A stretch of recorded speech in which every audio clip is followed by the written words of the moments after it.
Capítulo 9. A quinta praga. A morte dos animais. O Senhor Deus disse a Moisés: vá falar com o rei e diga que o Senhor, o Deus dos Hebreus, diz o seguinte: deixe que o meu povo saia do país a fim de me adorar. Pois se você não deixar e continuar impedindo que ele vá, eu o castigarei com uma doença horrível que atacará todos os seus animais, isto é, os cavalos, os jumentos, os camelos, o gado, as ovelhas e as cabras. Farei diferença entre os animais dos israelitas e os dos egípcios, e não morrerá nenhum animal dos israelitas. Eu, o Senhor, marquei um prazo, farei isso amanhã. No dia seguinte o Senhor fez como tinha dito, e todos os animais dos egípcios morreram, porém não morreu nenhum dos animais dos israelitas. O rei mandou ver o que havia acontecido e foi informado de que não havia morrido nenhum animal dos israelitas. Apesar disso, o rei continuou teimando e não deixou o povo ir. A sexta praga: os tumores.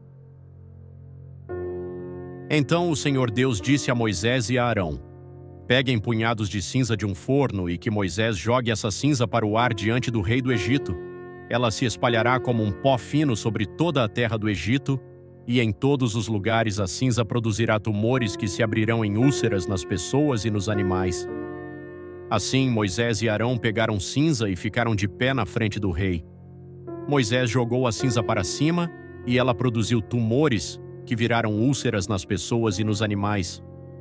Os mágicos não puderam aparecer diante de Moisés porque eles e todos os outros egípcios estavam cobertos de tumores. Porém o Senhor Deus fez com que o rei continuasse teimando, e como o Senhor tinha dito a Moisés, o rei não atendeu o pedido de Moisés e Arão. A sétima praga: a chuva de pedra.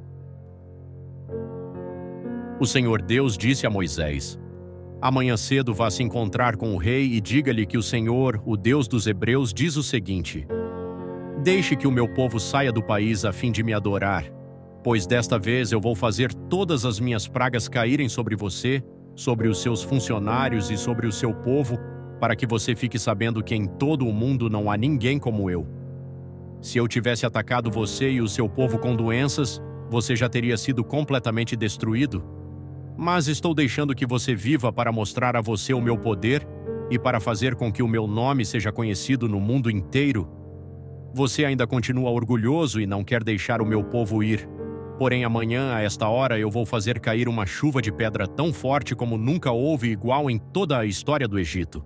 Portanto, agora mande recolher o seu gado e tudo o que você tem no campo. Se as pessoas e os animais que estiverem no campo não forem para casa, quando cair a chuva de pedra, todos eles morrerão. Alguns funcionários do rei ficaram com medo daquilo que o Senhor tinha dito e levaram os seus escravos e os seus animais para os abrigos. Mas os que não deram atenção ao que o Senhor tinha dito deixaram os seus escravos e os seus animais nos campos. Então o Senhor Deus disse a Moisés: levante a mão para o céu e cairá chuva de pedra em toda a terra do Egito.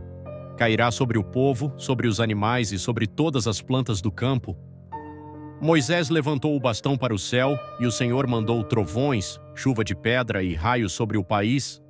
Ele fez cair uma pesada chuva de pedra sobre todo o Egito, e a chuva e os raios caíram sem parar. Essa foi a pior tempestade que o Egito já teve em toda a sua história.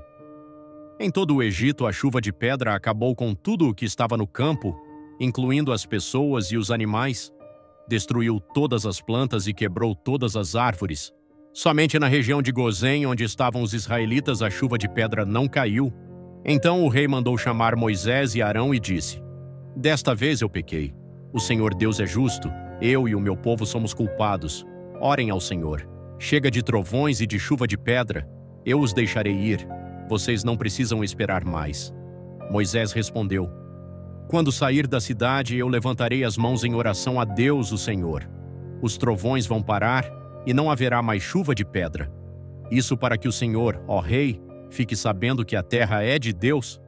Mas eu sei que o Senhor e os seus funcionários ainda não temem a Deus, o Senhor. O linho e a cevada foram destruídos, pois a cevada já estava com espigas e o linho estava em flor. Porém o trigo e o centeio não foram destruídos, pois ainda não haviam brotado. Depois de ter estado com o rei, Moisés saiu da cidade e levantou as mãos em oração a Deus, o Senhor. Aí os trovões, a chuva e a chuva de pedra pararam. Porém, quando o rei viu que tinha parado de chover e que não trovejava mais, nem caía chuva de pedra, ele tornou a pecar. Ele e os seus funcionários continuaram teimando. E como o Senhor tinha dito por meio de Moisés, o rei não deixou que os israelitas fossem embora,